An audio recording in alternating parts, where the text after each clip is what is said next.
આજના વિદ્યાર્થી માટે કહેવું છે કે 9 વ્યક્તિઓના વિચારો જરૂર સાંભળો.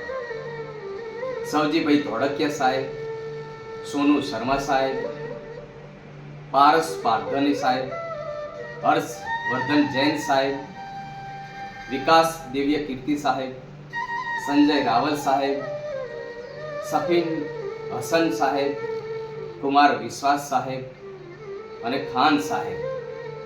આ 9 વ્યક્તિઓના વિચારોથી જરૂર માણસના બદલાવ આવે છે અને વિદ્યાર્થીઓને જરૂર પોતાનો વિકાસ થાય છે. વિદ્યાર્થીઓને જરૂર કહેવું છે કે તમારે 18 વર્ષથી 30 વર્ષમાં પોતાની જિંદગી બનાવવાની છે. તો આપણે કેવી રીતે વાંચવું, કેટલા સમય વાંચવું, જો સતત સારી રીતે વાંચો અને સતત મહેનત સારી રીતે કરો તો જરૂર સારું પરિણામ મળે છે. અને તમારા છોકરા કે છોકરીઓ માટે ભણવામાં પૈસા જે ખર્ચો છો એ એક ઇન્વેસ્ટમેન્ટ છે. એ વળતર પેટે તમને જરૂર પાછું આપે છે. ભણાવવું એ ભૂલશો નહીં. સંસ્કાર અને ભણતર આ જીવનની અંદર અને આ સમયની અંદર બહુ જ જરૂરિયાત છે. તમારું અને તમારા માતા પિતાનું સપનું જરૂર પૂરું કરજો. કારણ કે ભણવું, લખવું, વાંચવું અને પરીક્ષામાં પાસ થવું તો પછી સારી નોકરી મળે છે અને સારું સપનું પૂરું થાય છે. જો આ સમયમાં તમારી પાસે કોઈ પણ આવક નથી તો માણસો કે કુટુંબો કે સગાવાલો કે પછી મિત્રો કોઈ પણ બોલાવતું નથી. માટે આ સમયનો પૂરેપૂરો સદુપયોગ કરો. કારણ કે દુનિયામાં લોકો હરેકમાં જીવે છે. તો આપણે આપણા ઘર માટે કે કુટુંબ માટે જીવવાનું છે અને તમારા બાળકો માટે જીવવાનું છે. તો જરૂર તમે ભણાવો.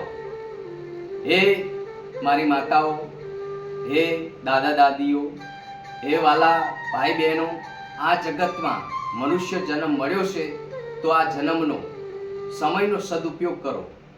આ જ સમયને સારી રીતે વધાવી લ્યો અને તમારા બાળકોને જરૂરથી ભણાવજો.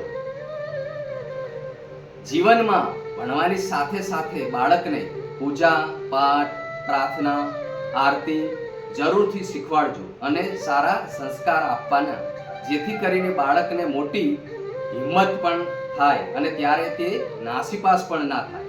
જીવનમાં હારી ના જાય તે માટે તેને મજબૂત પણ કરવો જરૂરી છે.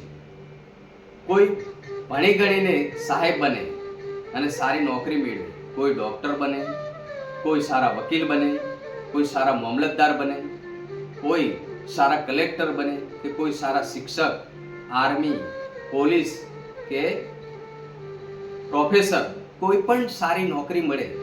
કારણ કે આ સમય ભણવાનો અને હરીફનો છે. તો માટે ભણવું તો જરૂરી છે.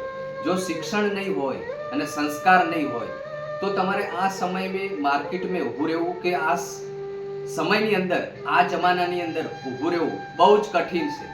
માટે વાલા મા બાપો જરૂર બાળકને ભણાવજો. આ મારી અરજ છે. જય માતાજી. રાધે રાધે.